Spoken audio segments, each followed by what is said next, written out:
মাধ্যমিক ভূগোল পরীক্ষার ক্ষেত্রে একটা ইম্পর্টেন্ট বিষয় কিন্তু তোমরা সবাই জানো ম্যাপ পয়েন্ট। তার কারণ ম্যাপ পয়েন্ট থেকে মোটামুটি তোমাদের 10 মার্কস তোমাদের কিন্তু ক্যারি করে এই ম্যাপ পয়েন্ট। সেজন্য এই ম্যাপ পয়েন্টে কিন্তু তোমাদের অ্যাভারেজ মার্কসকে ইনক্রিজ করতে পারে। অর্থাৎ ভূগোল পরীক্ষার খাতায় যারা দেখা যাচ্ছে মার্কসের মধ্যে ডিফারেন্স হয় কোন কারণে, অনেকে যারা ম্যাপ পয়েন্টিং ভালো পেয়ে যায় তাদের কিন্তু মার্কসের অ্যাভারেজ পার্সেন্টেজ সেটা কিন্তু বেড়ে যায়। আর যারা কম পায় সে ম্যাপ পয়েন্টিং কিছু করে না, তাহলে সেখানে অ্যাভারেজ পার্সেন্টটা কমে আসে। সেজন্য একটা খুব গুরুত্বপূর্ণ ভূমিকা পালন করে ভূগোলের নাম্বার ওঠানোর জন্য, সেটা হচ্ছে ম্যাপ পয়েন্টিং। সেজন্য ম্যাপ পয়েন্টিং তোমাদের একটু খুব ভালোভাবে করতে হবে। দেখো বন্ধুরা, আমি একদম তোমাদেরকে শিওর থাম্বনেলে আমি যে কথাটা লিখেছি, আমি এখানে থাম্বনেলে যে কথাটা লিখেছিলাম যে একদম 100% শিওর যদি এর বাইরে কোনো প্রশ্ন আসে, এর বাইরে কোনো যদি ম্যাপ পয়েন্টিং আসে, তাহলে কিন্তু আমি ভিডিও বানা ছেড়ে দেবো।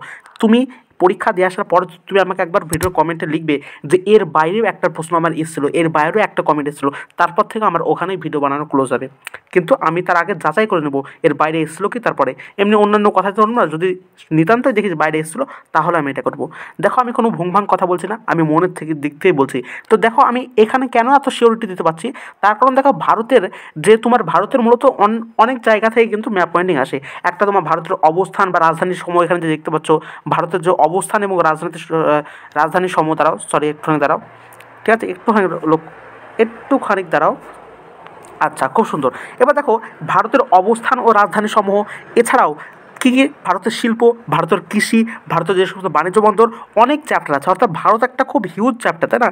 ভারতে নিয়ে ভারত তো একটা খুব হিউজ চ্যাপ্টার, ওর মধ্যে কয়েকটা পার্ট আছে, নদী নালা আছে, বাণিজ্য বন্দর আছে, তারপর তোমার হচ্ছে কোথায় কি মোটরখানা এইসব আছে। প্রত্যেকটা পার্ট অংশ নিয়ে ভারত একটা সবচেয়ে হিউজ চ্যাপ্টার। অর্থাৎ তোমার এইদিকে 3-4-5-6টা চ্যাপ্টার বলতে গেলে ইনক্লুড করে কিন্তু এই ভারত।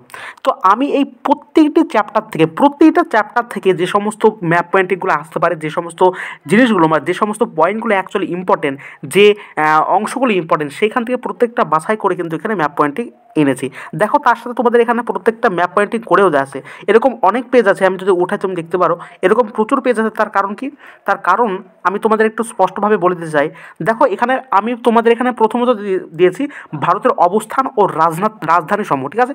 এবার নেক্সট তুমি যদি লক্ষ্য করো, নেক্সট যদি তুমি দেখো তাহলে দেখতে পাবে, তাহলে দেখতে পাবে এখানে নেক্সট পাতায়, সেটা হচ্ছে দেখো এখানে তোমার হচ্ছে বিভিন্ন পর্বত সম্পর্কে আছে। অর্থাৎ পূর্বঘাট পর্বত, পশ্চিমঘাট পর্বত, বিন্দু পর্বত, সাতপুরা পর্বত, যত রকম পর্বত হয়, যে যত রকম মালভূমি হয়, যত রকম সমভূমি হয়, অর্থাৎ ভারতের যে অ্যাকচুয়ালি ভূপ্রকৃতি, সেই ভূপ্রকৃতি থেকে কিন্তু এখানে সমস্ত ম্যাপ পয়েন্টিংগুলো আছে।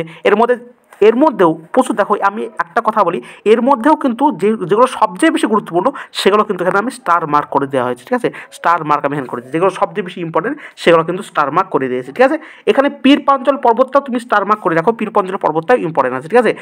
তাহলে বুঝতে পারলা, তুমি যদি নিতান্ত সব না করে তুমি যদি স্টার মার্ক প্রশ্নগুলো করে যেতে পারো, তাও এখানে কিন্তু তুমি ম্যাক্সিমাম সব না কমন পড়লেও তুমি 5-6টা কমন এরকম করে আসতে পারবে, ঠিক আছে? কিন্তু এর মধ্যে যদি তুমি সবই করে ফেলতে পারো বা সবই তুমি জেনে যাও, মানে সবই তুমি আগে থেকে করে থাকো, তাহলে তোমার আর কোনো অসুবিধা নাই, এইখান থেকে সমস্ত প্রশ্ন পড়বে। দেখো এবং প্রত্যেকটা যখন আমি এরকম প্রত্যেকটা তোমার হচ্ছে না সমভূমি বা পর্বত মালভূমি এই সমস্তগুলোর নাম প্রথমে লিখেছি, তারপরে আমি তার কিন্তু ম্যাপ পয়েন্টিং এখানে করে দিয়েছি, ঠিক আছে? প্রত্যেকটা ম্যাপ পয়েন্টিং এখানে করা হচ্ছে, প্রত্যেকটা ম্যাপ পয়েন্ট এবং সঠিক ম্যাপ পয়েন্টিং, কোনো ভুংভাং ম্যাপ পয়েন্টিং, ঠিক আছে? একদম সঠিক ম্যাপ পয়েন্টিং কিন্তু এখানে করা আছে। দেখো এখানে সমস্ত ওই যে কাশ্মীর উপত্যকাগুলো, মালভূমিগুলো, ডেকেন ট্র্যাপ, দক্ষিণ ভারতের সর্বোচ্চ শৃঙ্গ, ঠিক আছে? এগুলো কিন্তু সব করা আছে। দেখো এরকম প্রচুর পেজ হবে, মোটামুটি এখানে 38টা পেজ হচ্ছে। দেখো ম্যাপ পয়েন্ট যদি তোমাদের ম্যাপ পয়েন্টিং তো পড়তে বেশি সময় লাগে না, করতে বেশি সময় লাগে না, জাস্ট ম্যাপ পয়েন্টের একটা আই ক্যাচিং ব্যাপার। অর্থাৎ তুমি যদি আই ক্যাচ করে থাকো যে ও শিবালিক পর্বত, এই শিবালিক পর্বত হচ্ছে এরকম জায়গা করে হবে, তুমি এখন মূলত এই জিনিসটাই করো, শিবালিক পর্বত এই দুটো জায়গায় মিলে শিবালিক পর্বত হবে। এইভাবে তুমি যদি একবার করে দেখে যাও, মোটামুটি 3-4 বার বা 3-4 বার বা 5-6 বার যদি এই পিডিএফটা দেখো, তাহলে কিন্তু তোমার কিন্তু নখদর্পণের ব্যাপারটা কিন্তু সম্পূর্ণ চলে আসবে, বুঝতে পারলে তো? সেজন্য তুমি একটু দেখে থাকো, দেখে এগুলো বেশি চাপ নিতে হয় না, এগুলো মুখস্থ করার তো ব্যাপার নয়, শুধু দেখলে আই ক্যাচিং করলে এগুলো তোমরা ভালোভাবে জানতে পারবে। দেখো সমস্ত পর্বতমালা সম্পর্কে আছে, তোমাদের আমি প্রথমে দেখিয়ে দিই।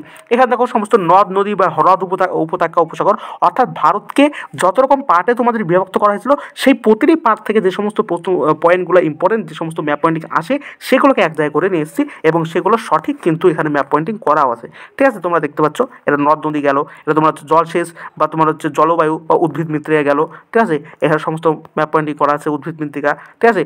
তারপর তোমার এর মধ্যে কিছু কিছু দেখবো একটু এগো পেছে থাকতে পারে, ঠিক আছে। অর্থাৎ এখানে তোমার ধরো এখানে জলসেচ আছে, তো এখানে তোমার মোটামুটি কী আছে দেখো, জলসেচ এবং জলবায়ু উদ্ভিদ মৃত্তিকা আছে, তো এখানে তোমার প্রত্যেকটা কিছু আছে দেখবে। মাঝে মধ্যে একটা মানে প্রথম পেজটাই না পেলে দ্বিতীয় পেজে চলে যাবে, ঠিক আছে। দেখো এই প্রথম পেজটা না পেলে দ্বিতীয় পেজে চলে যাবে, এখানের মধ্যে সব পেয়ে যাবে, ঠিক আছে, বুঝতে পারলে তো।